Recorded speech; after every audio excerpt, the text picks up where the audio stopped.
Hello, my name is Kush Patel, and I'm currently an undergraduate student here at the University of Guelph. I'd like to welcome you to the College of Biological Science convocation ceremony this morning. The University of Guelph is honored by our graduates, and we take great pride in this convocation. I'd like to tell you a little bit about the proceedings today. The ceremonials used for conferring degrees have evolved over a millennium, and the gowns and hoods represent that history. In general, the gowns for the baccalaureate and the magistrate degrees are black, and the color of the hood is different for each degree program. The doctorates at the University of Guelph have a bright blue gown, and the honorary degrees are red. The University of Guelph crest that you can see on the curtains behind me and shown on the cover of the convocation program also represent our specific history. The emblems in the crest show links with the royal city of Guelph through the white stallion above, the connection to liberal arts through the book, to the sciences through the astrolabe, and our connection to abundance and agriculture through the cornucopia. The University of Guelph motto, Rerum cognoscere causas, is a quote from Virgil. It is variously translated to be either happy is the one who is able to ascertain the reason of things, or perhaps to know the meaning of things. The procession of people into the hall are also influenced by ancient tradition. The piper will herald the start of the procession of graduates, the students who are coming to graduate today. This will be followed by the arrival of the mace leading the platform party. The mace is a symbol of authority of the university and will be carried by the beadle. In medieval universities, a beadle was chosen by the instructor to work as an assistant. Today, the beadle is the ceremonial officer of Senate. Following the beadle and mace is the vice chancellor, members of the administration and the honorees, fellows of the university, members of the board and senate, and members of faculty and staff. The degrees will be conferred in the order that you see in your program. The degrees are separated by categories representing the specific degree being awarded within the college. We will begin the doctorates and magistrates, followed by the baccalaureate degrees. The name reader will present scholars to the vice chancellor by degree category. As the name of each student is called by the beadle, the beadle will place the hood over the recipient's shoulders. This moment will be videoed, and technology willing, there will be a simultaneous live cast of the event to allow family members and friends to watch from a distance. The Vice Chancellor will greet each student at center stage, and photograph will be taken. We understand the joy and excitement accompanying such an auspicious occasion, but we ask that you hold your applause until after each group of graduates has crossed the stage. There will be an opportunity for a truly thunderous applause. Once all the degrees are conferred and all the cheers are cheered, the Vice Chancellor will close the ceremony and a recessional will play. Please remain standing until during the recessional until all platform party has processed out of the hall. Our colleagues from Alumni Affairs are hosting a social media program developed especially for convocation. Please share your photos, memories, and advice with graduating students by joining us on social media and using the hashtag #GuelphGrad. Finally, may I be the first person to congratulate the graduates on their various successes and offer my congratulations to the family and friends who are here to support them. Welcome to Convocation at the University of Guelph.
true patriot love in all our sons command. With glowing hearts we see thee rise, the true north, strong and free. From far and wide, O Canada, we stand on guard for thee. God keep our land glorious and free. O Canada, we stand on guard for thee. O Canada, we stand on guard for thee.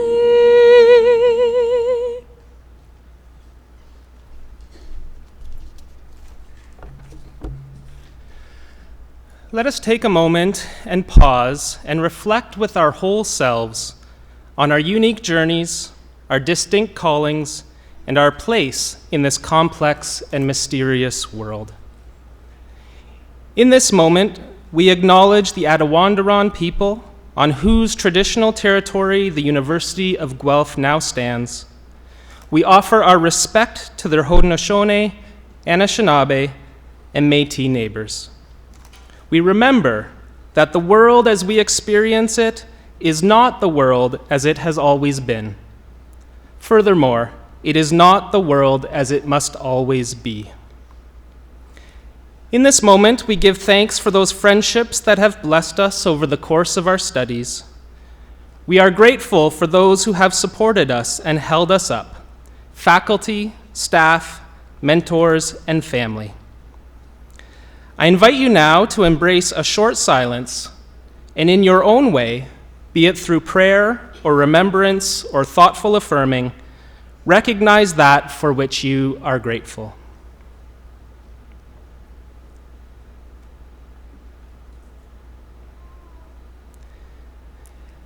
As we open ourselves to a new season of life, may the knowledge that we have attained here be coupled with wisdom, colored with compassion, and marked with humility.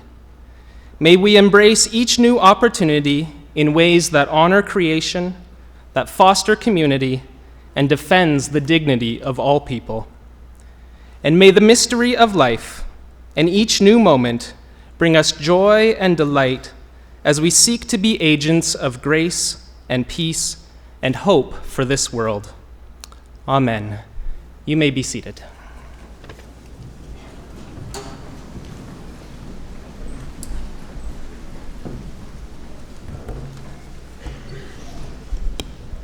Good morning, everyone. First of all, I want to welcome Wendy Miller, member of our Board of Governors, honorary fellows and faculty of the university, family and friends, and most and best of all, our graduates. I also extend a particular welcome to this morning's convocation speaker, Dr. Janet Wood. Welcome to the celebration of convocation at the University of Guelph. My name is Charlotte Yates. I have the honor of serving as the Provost and Vice President Academic at the University of Guelph, and today I am serving as Acting Vice Chancellor. I'm privileged to welcome you to Convocation. I have to say it's one of my favorite days of the year. First off, graduates, congratulations, this is your big day. You've worked hard, you persevered, and today is evidence that you have accomplished an enormous amount. Well done and well deserved.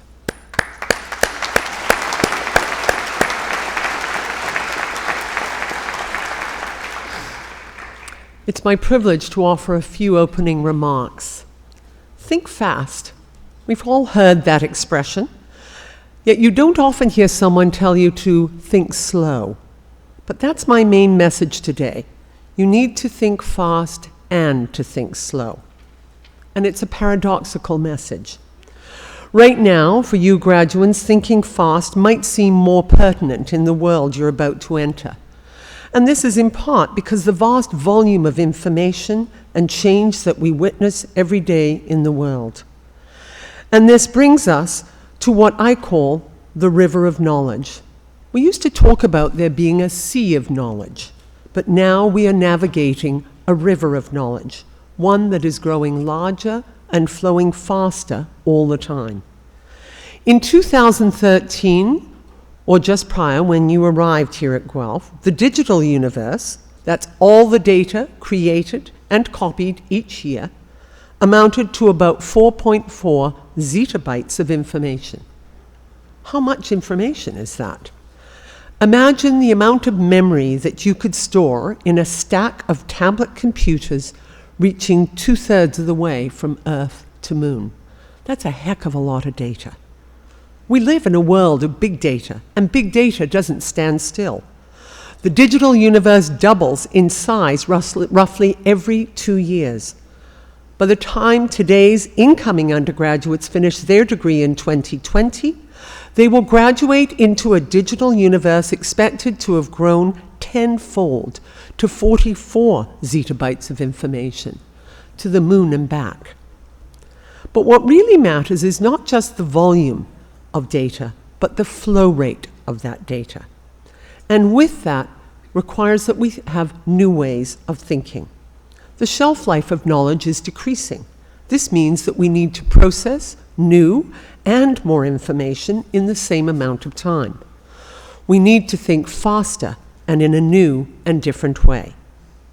Speaking as I do as the parent of university-age children, I believe your minds are different from those of my generation and your parents. We see how you absorb information and how you interact with and through information technology, and I wonder at it almost every day. Older generations, my generation, might see this as just so much distraction and lack of attention. But I believe instead that what we are seeing is your adaptation to a fast-paced world of information. Our brains evolve and adapt. You have learned to absorb lots of information and think fast, adapting your responses to the new information.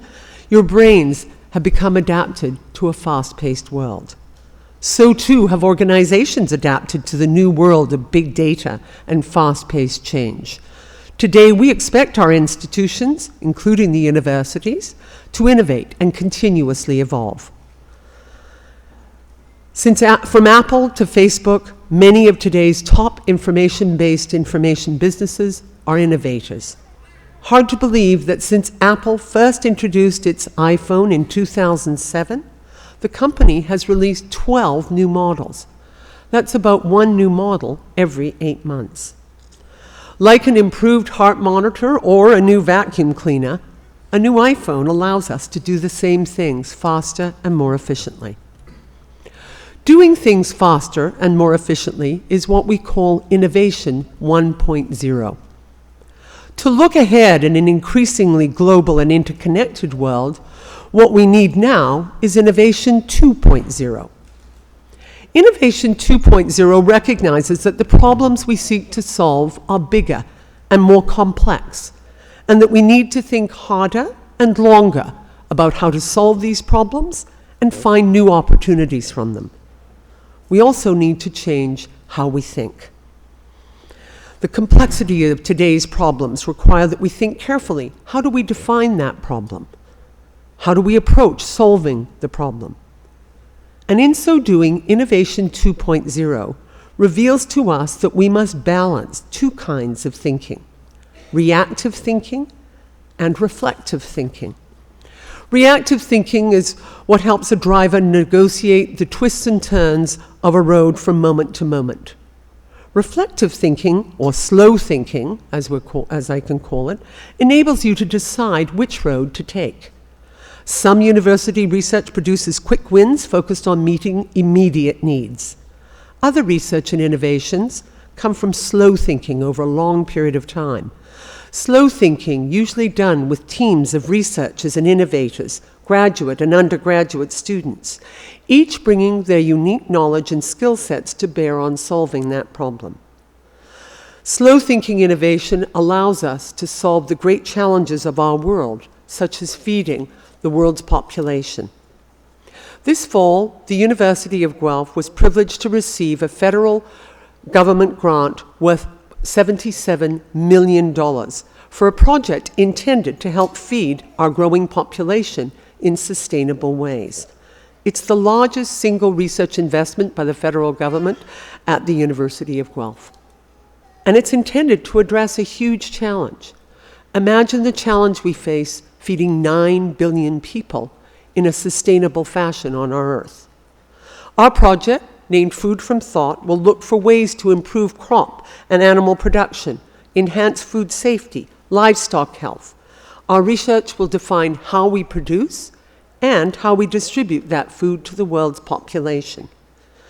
Meeting that challenge will require reactive thinking and reflective thinking that helps us anticipate and deal with the long-term challenges. All of you graduates will be expected in the years to come to use both reactive and reflective thinking as you navigate this new data-rich and fast-paced world. Some of you will do this through employment with existing businesses, nonprofits, and governments. Others of you will take your knowledge and ideas and innovations to form your own businesses. Today, more post-secondary students are starting their own businesses than 20 years ago. As students at the University of Guelph, you have benefited during the past years from an environment that nurtures freedom of thought and expression and inquiry, an environment that promotes and supports openness to new ideas, one that invites varied perspectives on a problem or an opportunity. We've encouraged you to think in novel ways, to ask the right questions, not just give us the right answers. We've encouraged you to think in disciplined ways and in interdisciplinary ways. As with Food from Thought, big problems need lots of minds thinking together to come up with the solutions. And we need like minds, but also unlike minds, to come together from varied backgrounds and perspectives. There's a proverb that goes something like this: if you want to go fast, go alone. If you want to go far, go together. You're about to explore and discover the next phase of your lives. Go together. And remember to think fast and to think slow. Thank you very much.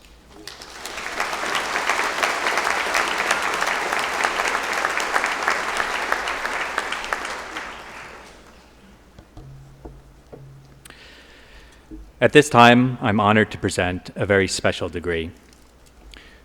Madam Provost, I request that you award a posthumous degree to Stephen Prasad, who passed away on October 14th, 2015. Through hard work and perseverance, Stephen successfully achieved a Bachelor of Science honors degree in the College of Biological Science. Stephen is fondly remembered by his friends and professors here at the University of Guelph. We are so pleased to be able to recognize Stephen's achievements with his family here today. I would like to invite his parents, Dial and Savita, and his brother Andrew to accept the degree on Stephen's behalf.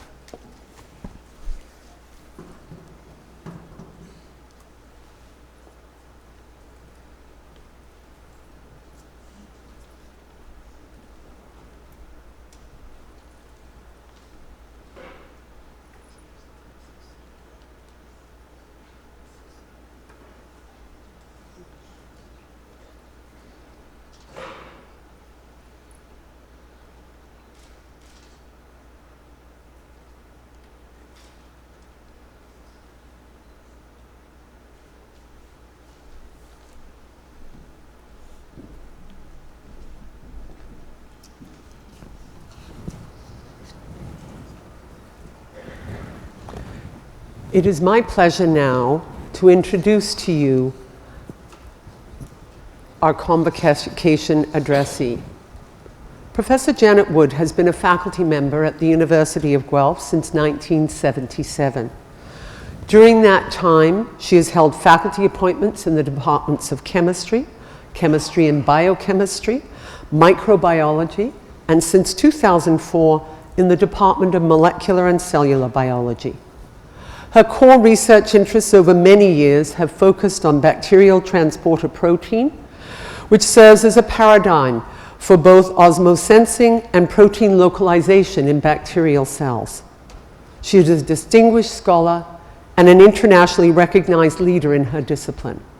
Professor Wood is also a dedicated and much-loved teacher and mentor. I'm pleased to invite Dr. Janet Wood to give the convocation address.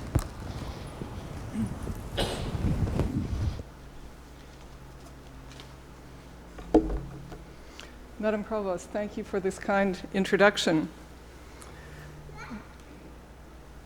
Graduands, family members, colleagues, and our member of the Board of Governors, I dedicate this address to my friend Ursula Marthius Franklin, who left us this July in her 94th year.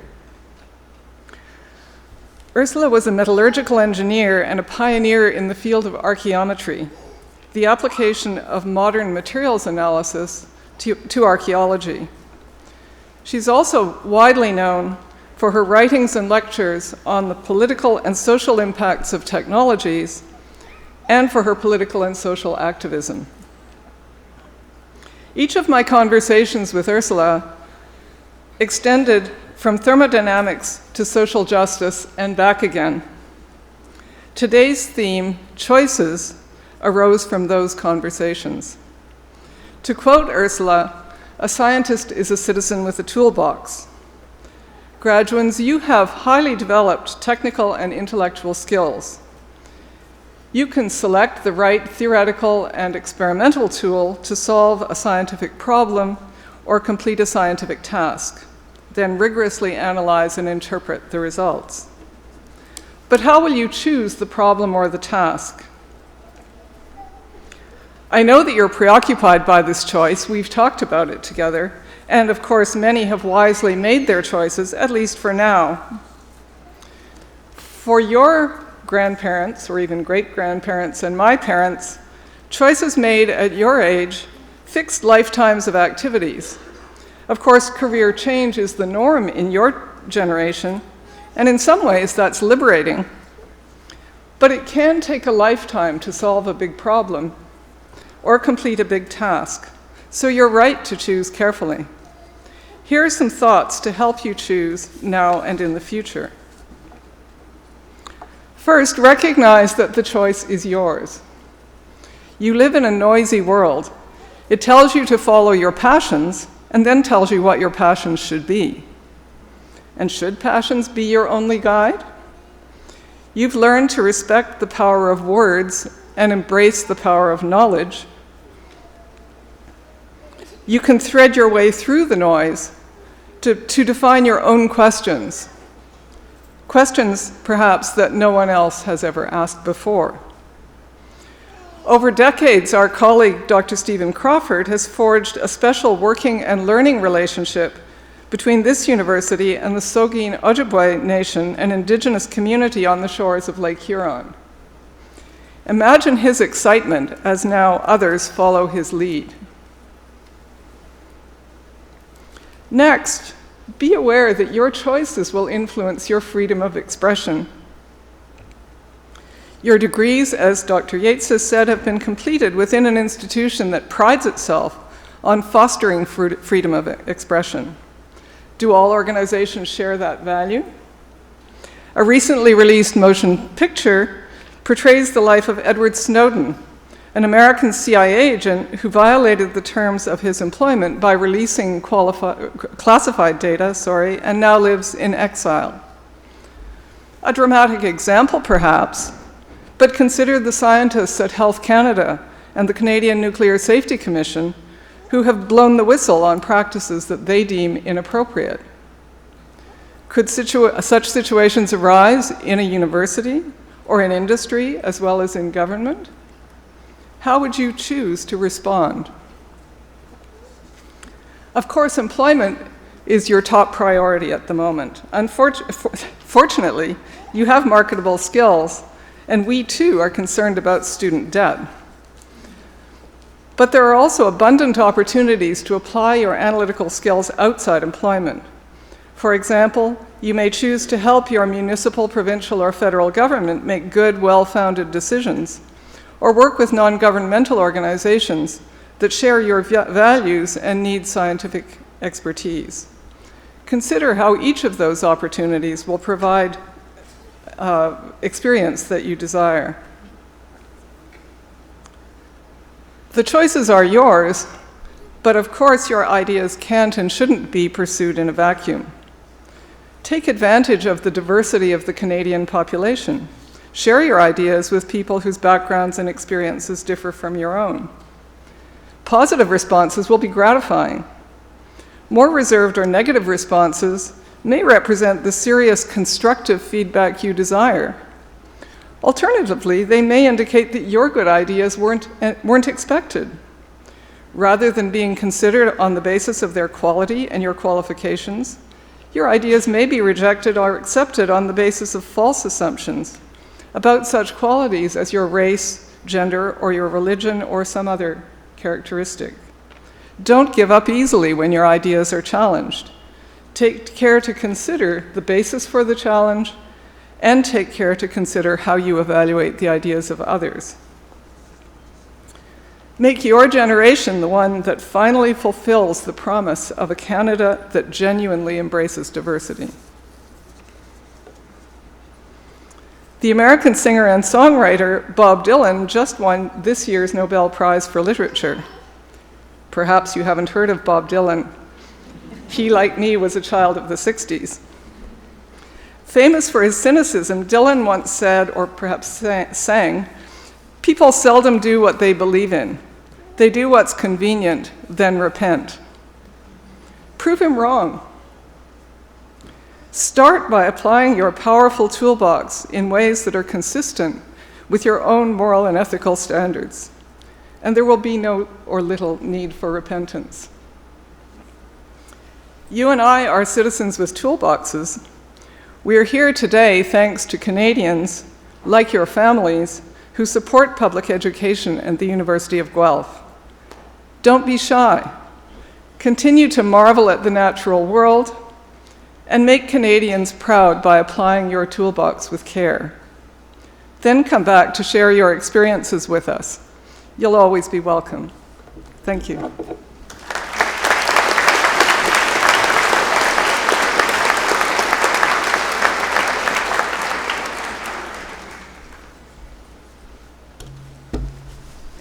Thank you, Dr. Wood, for those meaningful and inspiring words. Well, graduates, now is the time you've been waiting for. Will the graduate class please rise?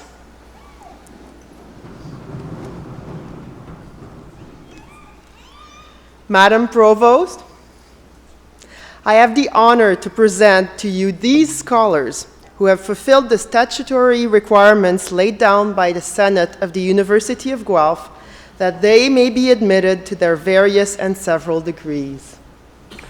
By virtue of the authority vested in me and in the University of Guelph, I hereby accept you for admission to your various and several degrees with all the rights, privileges, and obligations appertaining thereto. Will members of the graduating class please be seated?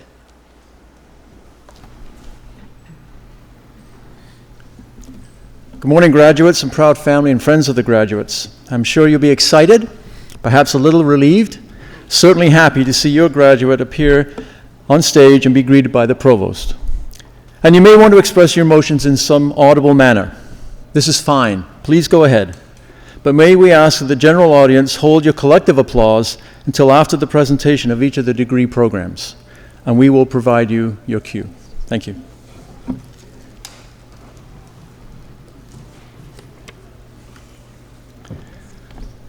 Madam Provost, I have the honor to present to you these scholars from the College of Biological Science, that they may be admitted to the degree Doctor of Philosophy.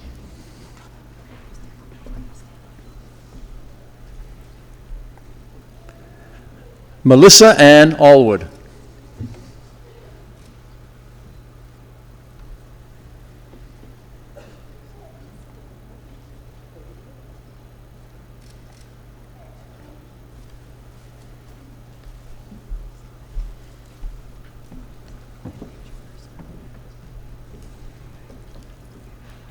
Andrew Harold Huntley.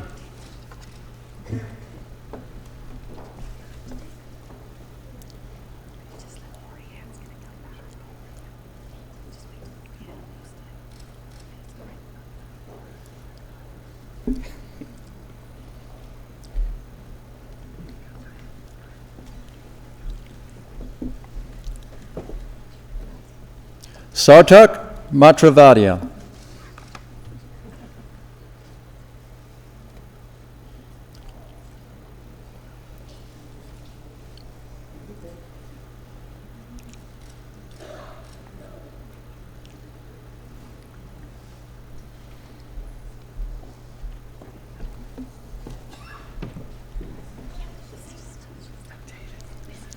Fatima Mitterbach.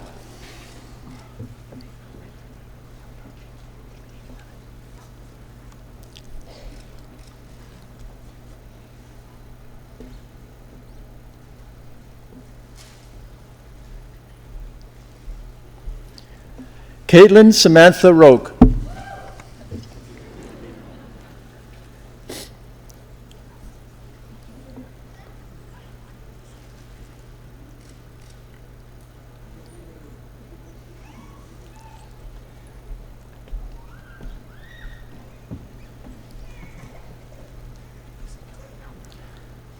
Timothy Andrew Warden.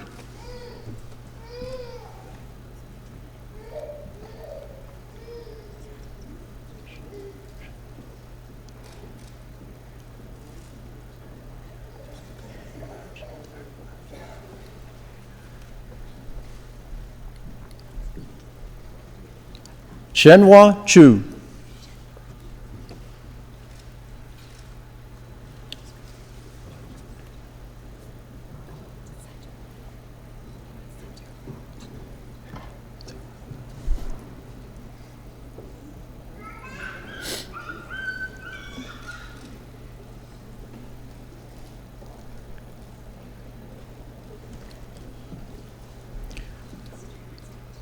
Robert George Young.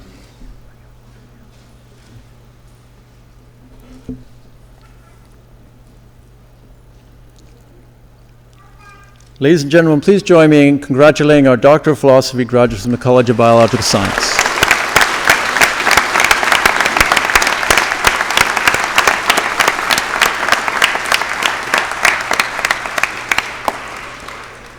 Madam Provost, I have the honor to present to you this scholar from the College of Biological Science, that he may be admitted to the degree Master of Bioinformatics. Justin Maxwell Brett Cook.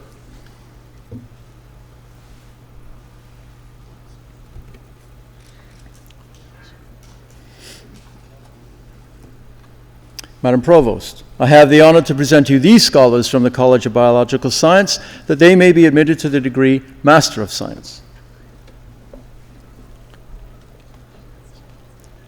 Carly Virginia Gale Chagas.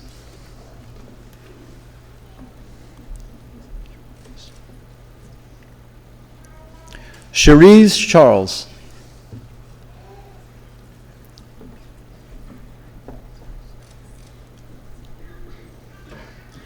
Alexandra Julia Kokari.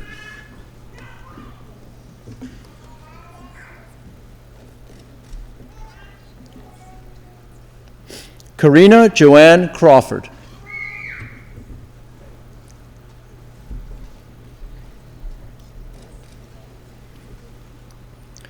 Katrina Maria Ferreira Doma.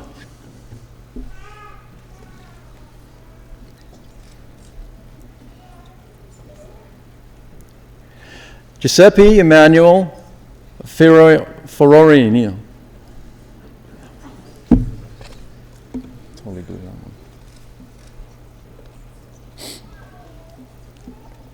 Jordan Grant.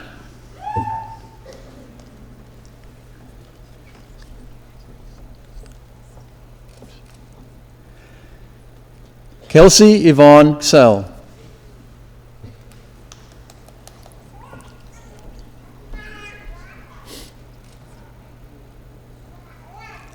Kelsey Jean Haliwushka.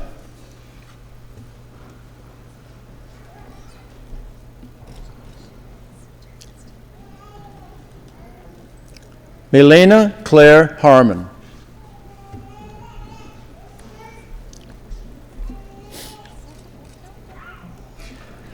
Emily Margaret Harris.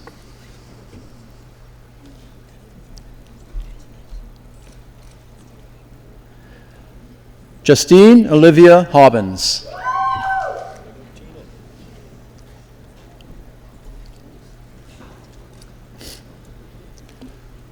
Simon Steinbring Hoffman.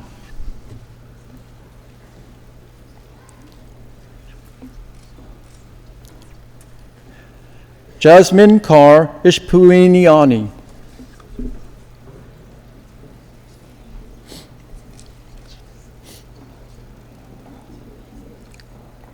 Anthony Vincent Incognito.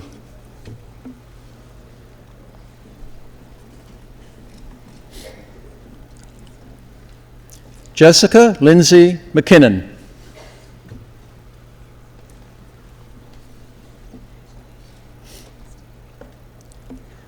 Laura Margaret McCrae.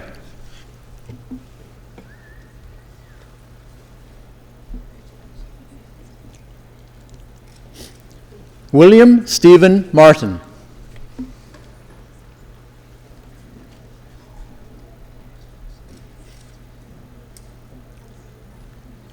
Courtney McDermott.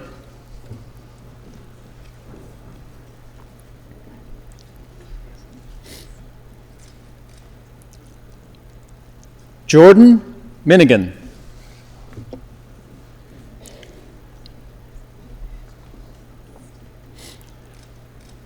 Julia Amanda Mirata.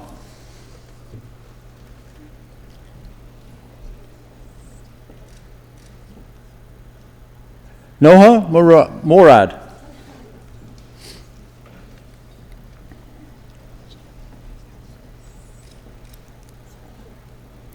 Jonathan Ken Osterhoff.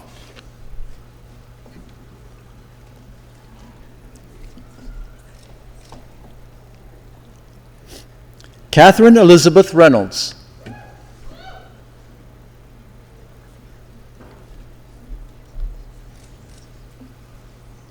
Erica Jean Rogers.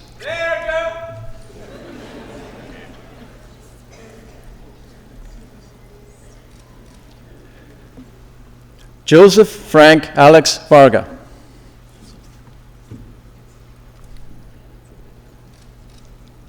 Please join me in congratulating our magisterial graduates.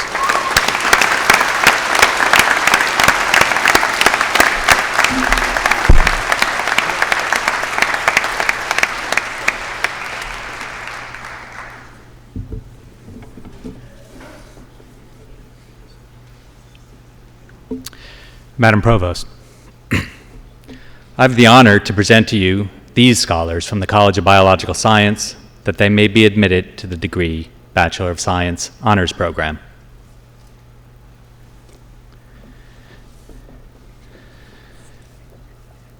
Nathaniel Brian Baczynski, with distinction.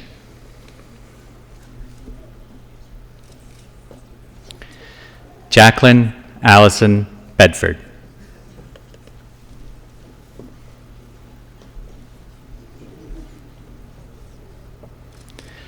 Marissa Lynn Bessel, with distinction.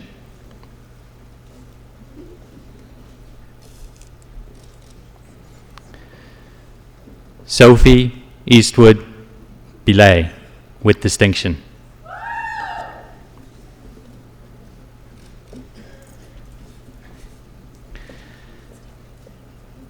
Jessica Shoshana Botnick.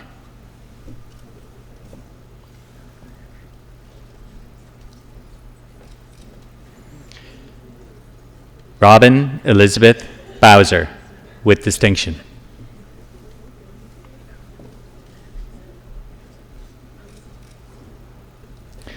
Stephanie Alexis Verdun.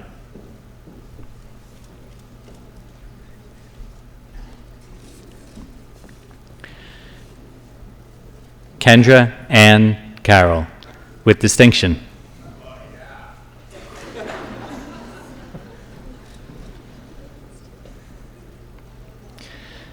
Sandra Leanne Clark, with distinction.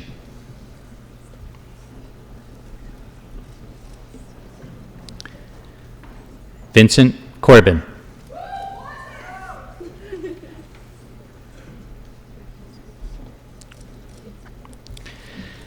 Kelly Lynn Cornyn.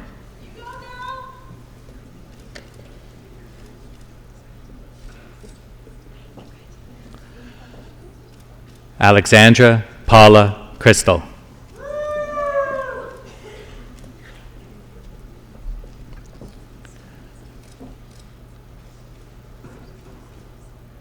Elizabeth Day.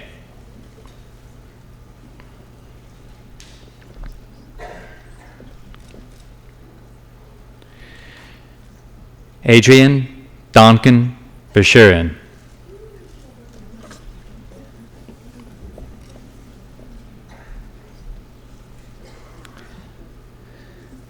Julie Gagnon.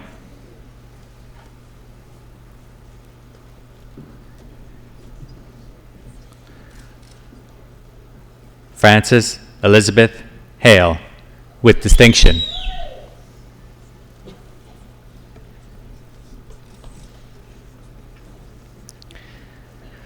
Jacqueline Mary Hickson.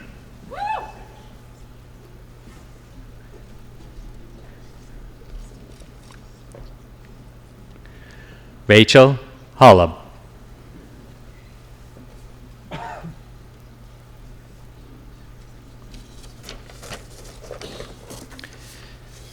Nathaniel Thomas Jones.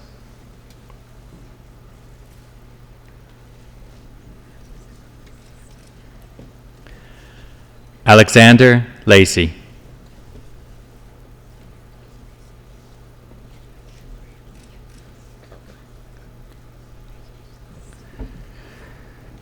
Dexter Leung.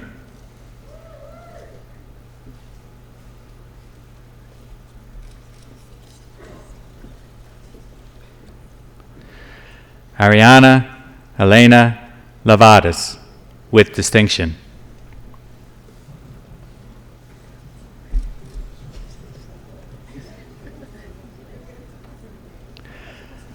Leah Karen Lorenzen.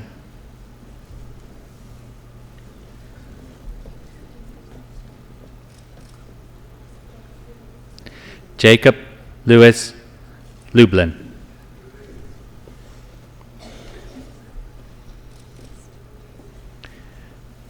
Brittany Mason.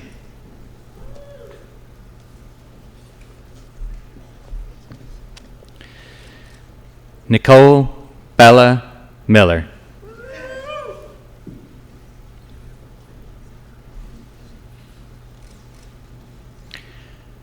Ruhi Mitta.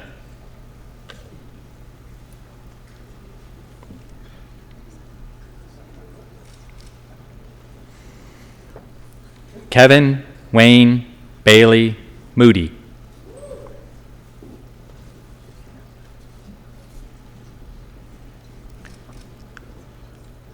Jordan Riley North.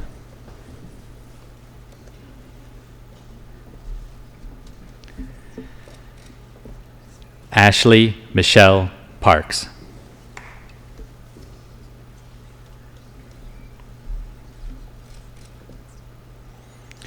Vanessa Passion.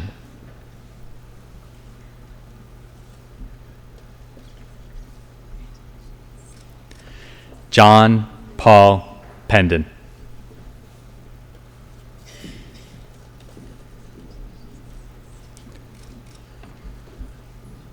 Laura Perlick.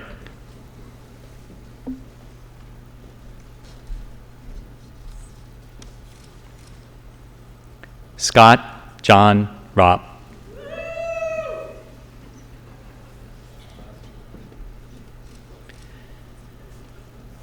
Emily Margaret Catherine Simons.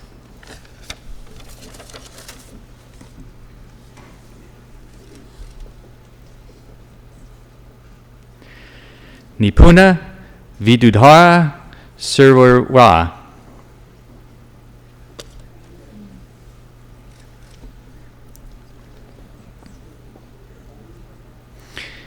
Kristen Renee Van Gelder, with distinction.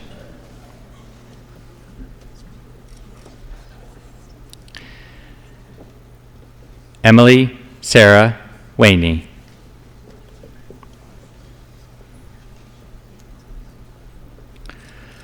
Amanda Ashley Nicole White.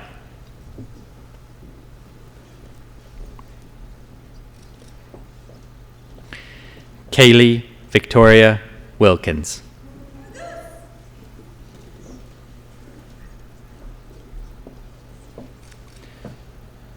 Chantal Wood, with distinction.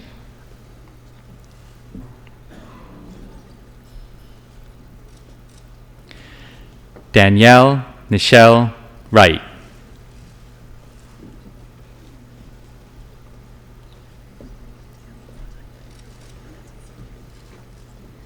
Krzysztof Zawadzki, with distinction.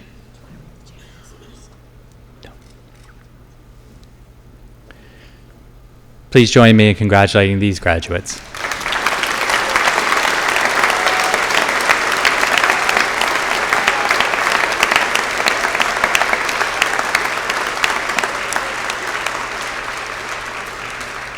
Madam Provost, I have the honor to present to you these scholars from the College of Biological Science that they may be admitted to the degree Bachelor of Science General Program.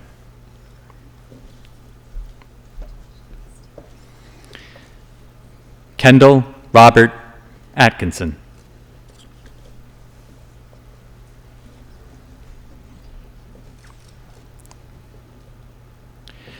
Vishuri Umaya Igal, with distinction.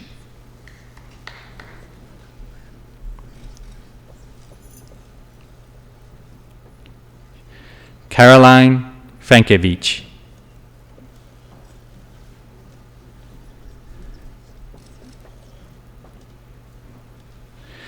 Teresa Catherine Georgiadis.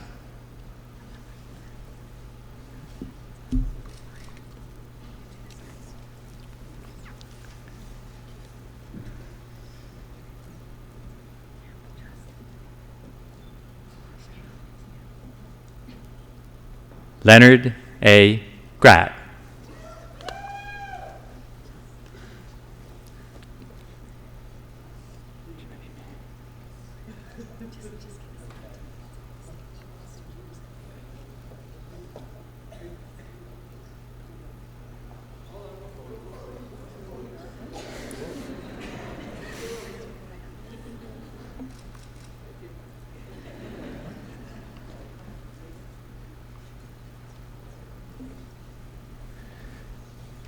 Genevieve L. Harris, with distinction.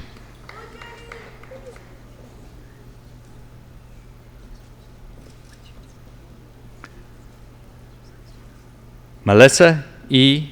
Herman, with distinction.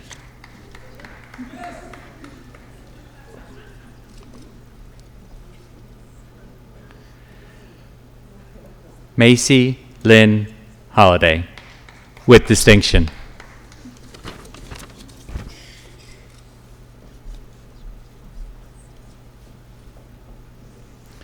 Hayden Marlene Marshall, with distinction.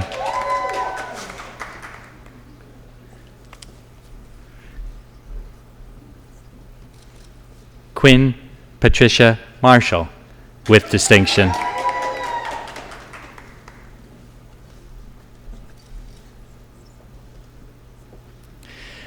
Danielle Stiriani Moss.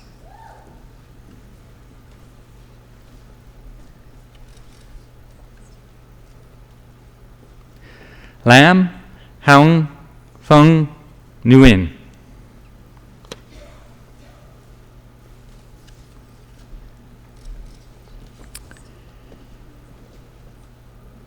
Derek J. Peters, with distinction.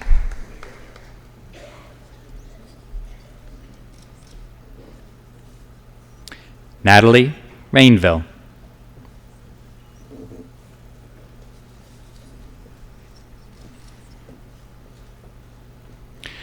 Ryan Richard Ristine.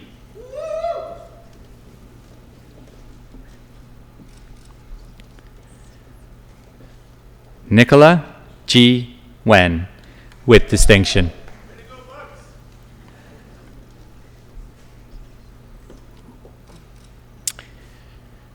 Megan Elizabeth Weiser, with distinction.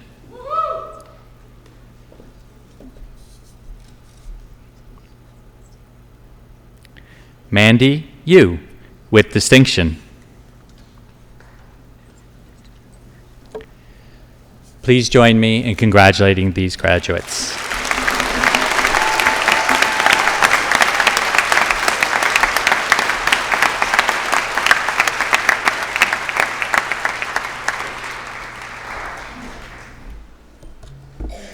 Madam Provost, I would ask you to confer the various and several degrees on the graduates listed in the program but unable to be present at this ceremony. By virtue of the authority vested in me and in the University of Guelph, I confer the various and several degrees in absentia on the graduates not present.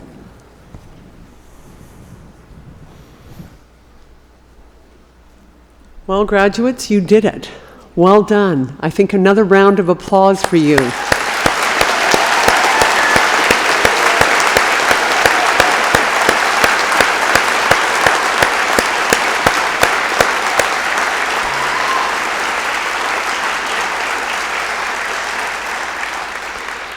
And I also have the great pleasure of welcoming all of you as new members of the Griffin alumni family.